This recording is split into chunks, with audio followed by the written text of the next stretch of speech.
Appreciate you guys for tuning in. I'm your host, Gabbo Say So. We back with another one. We got the end of Skip Bayless. Personally, I could take this shit back to First Take. I give Skip Bayless all the credit in the world. I think he pioneered these sports debating shows that we see from time and time again, bro. I feel like it started with him and Stephen A, and then he was able to pivot off of that and create Undisputed with Shannon Sharpe, where he basically caught lightning in a bottle 2 times. You can't fake that kind of chemistry. Those two made us love watching people talk about sports, bro. Like, if something happened with LeBron, you were tuning into Undisputed to hear what Skip had to say, because you know he was gonna come with some heel kind of perspective. He was always looking for something to knock LeBron on, free throws, this, that, and the third, and you know Shannon Sharpe was gonna defend his boy. That was magic, bro. You know, I don't personally think Skip Bayless fell off. It's just people don't care what he gotta say because the show's just not interesting, bro. It's the co-host. I don't think Skip has lost his touch. I just think people don't care about the opinions of the people that he's hired, just to keep it a bean. So we're going to get into, once again, they're trying to cancel Skip Bayless, but we'll see.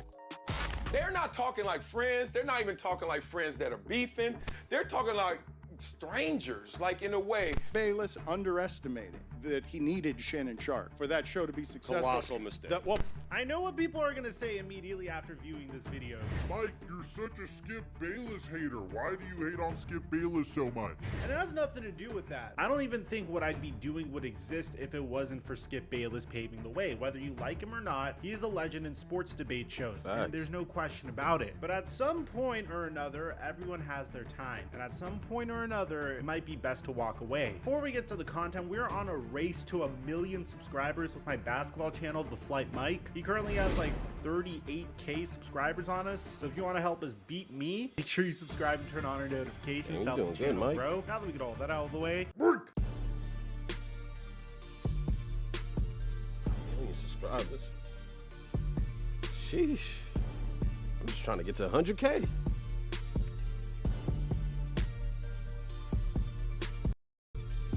all of these wonderful now. What's going on the April Fool's prank this year? I want to give you guys a quick update. A lot of you were expecting the yearly April Fool's prank this year, and I didn't do it. The main reason I didn't do it is because we were so consumed bringing you guys real news and real content throughout the past month, and it was a little bit more than previous years that we couldn't really focus on creating some fake news just to prank you guys. And this isn't to say that I won't do it in the future, but it just felt a little bit forced this year, and I didn't want to create a bad prank, so we didn't do it this year. Plus, Vontae Davis passed away on that day, and I felt like it would just be in bad taste, which RIP to Vontae Davis. In the case of Skip Bayless and Shannon Sharpe, they had a very tumultuous year over the past year, and it's almost the 1-year anniversary of when Shannon Sharpe officially left Undisputed. Damn. And at the time that this occurred, I said that this is a huge risk for Skip Bayless, but I knew for a fact that Shannon Sharpe was going to be okay. Shannon Sharpe was the premier free agent in sports content, and he could do anything from podcasting to jumping over to First Take to really anything he wants, because he went to Undisputed, really boosted his popularity on Undisputed, created a brand for himself, and at that point he didn't really need Skip Bayless anymore. While the two were a fantastic duo without a doubt, and personally I think Skip and Shannon had more chemistry than Skip and Stephen A do, and that's nothing against Stephen A Smith because I have a lot of respect for him. The real concern I had when Shannon Sharpe left Undisputed was, what was Skip Bayless going to do? Skip Bayless caught lightning in a bottle when he originally created First Take with Stephen A Smith. The two had remarkable chemistry with one another. Hilarious how you said lightning in a bottle.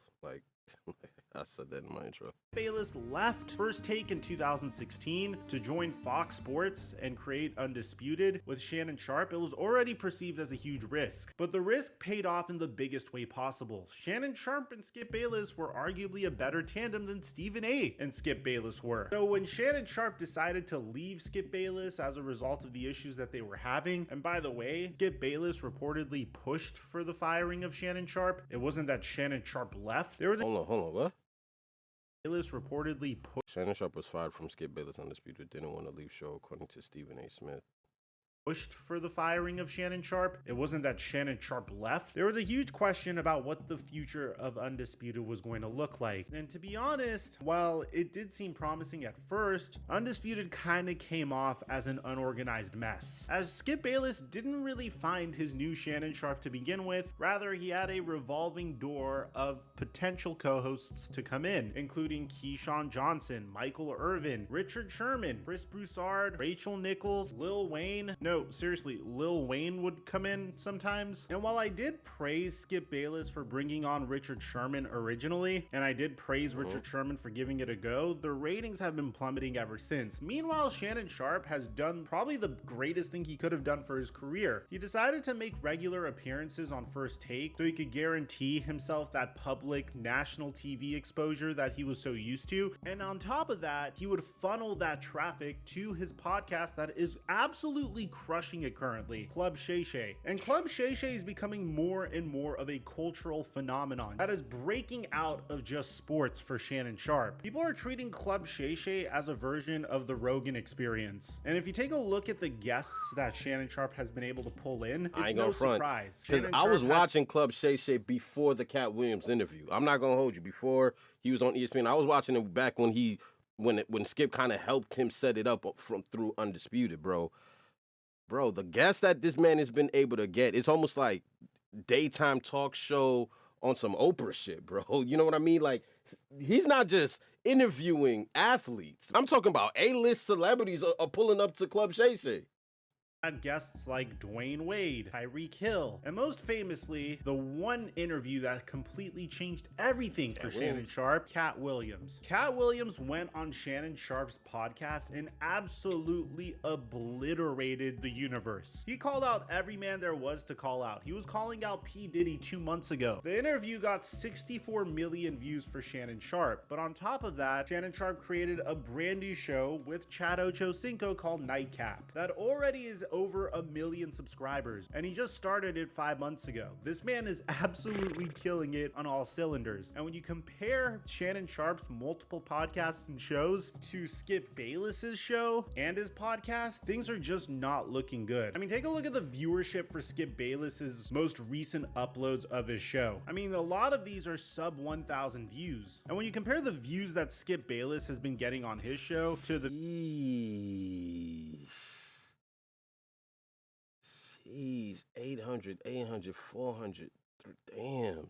Okay. views that Nightcap generates, which is over 200K, 100K, at the very worst 25K when they decide to talk about some NCAA women's basketball content, or even Club Shay Shay for that matter. There's just no comparison at all whatsoever. Now at this point you might be thinking, Mike, these are just online shows, and that's not what Skip Bayless is known for. well, the reason I'm making this video to begin with is Undisputed posts lowest audience since return from 2023 hiatus. The debate show averaged fewer than 50,000 viewers leading into the NCAA Sweet 16s. To give you an idea of how low that is, that's the amount of viewership that Pat McAfee gets on just YouTube alone, without ESPN and without the other broadcasts that he has. When a YouTube show on YouTube alone is outviewing you, then you clearly have a problem. So this article goes in and it says, things are just getting worse for Skip Bayless and Undisputed. The New Look panel show has already struggled to keep pace while the rest of Fox Sports 1's midday lineup surges. Now it's trending in the other direction entirely. Last Thursday, heading into the Sweet 16 of the NCAA tournaments and towards the NBA playoffs and NFL draft, Undisputed averaged just 48,000 viewers during its mid-morning slot. That equals the smallest audience of any Undisputed broadcast since it returned from hiatus last September. And it goes more into the background of this situation, saying it was clear already that Fox had a problem on its hands when Bayless struggled to find a permanent co-host to replace Shannon Sharpe, and viewership lagged throughout the NFL season. But in the weeks since the Super Bowl, the situation has gone from bad to worse. Given that Bayless is one of the network's highest paid talents and Undisputed now involves a tangle of several panelists and rotating voices, things are looking bleak. Sports networks don't typically make significant changes until the dog days of the late summer, but it's hard to see Undisputed surviving the year in its current form, particularly with Bayless in the home stretch of his Fox contract and the rest of the FS1 lineup giving executives numerous solid solid options to pull from to rejigger the morning show. It hardly makes sense to keep giving Undisputed a lifeline. At the end of the day, man, the fact that Skip Bayless lasted this long and changed the game with sports debate is impressive in its own right, but at the end of the day, Father Time is undefeated. He's been doing this since the 1980s. He's currently 72 years old. At a specific point, it might be time to pull the plug and retire. Oh Hell, shit, Nick that was a Saban young retired Skip? this years old.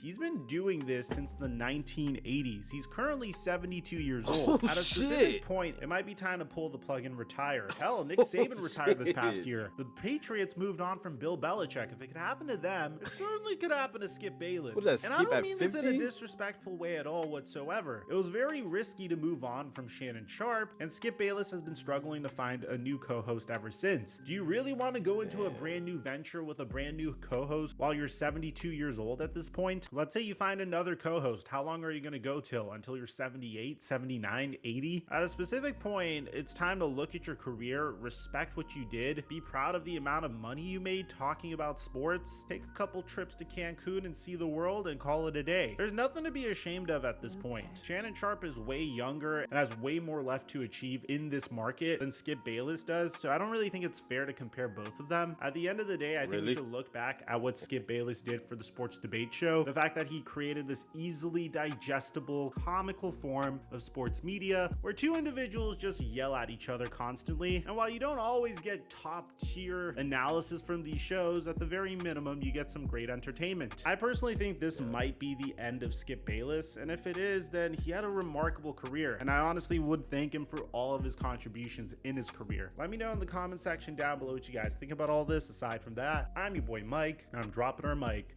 until our next upload. Damn, the end of Skip Bayless, though? I ain't gonna front. I think history's gonna, people won't say it because Skip has been such a notorious heel throughout his whole career. People hate him. You know what I'm saying? People really do hate him, but in the midst of hating him, you also gotta respect the work ethic and like the doors that he's opened. He's really pioneered this shit, bro. I don't think I'm ready to say bye to Skip. Like, I don't watch Undisputed, but you know, to Microphone's point, Skip is 72. How many more years of this do you have left? And Shannon is just thriving. Like I can see Undisputed getting canceled. And look at the world, bro. Like, you fired one of your biggest assets because you thought you were the face. That's gonna suck because Shannon is living. Like, Shannon don't miss Undisputed not one bit. Shannon is his own boss. He works on his own schedule. He got multiple businesses flourishing. First Take, Nightcap, Club Shay Shay. He's living his best life, bro. I'm at the end of the day, I'm happy for both, bro. And at the end of the day, Skip been doing this for like damn near 30 years. So, damn, so it might be that time. I'm not ready though. I think Skip might have one more show in him. But damn, man, what Undisputed used to be. I'm gonna holler at you guys next video, man. This was the end of Skip Bayless. Y'all let me know in the comment section if you think it's over. I think he still got one more fight in him. Just maybe.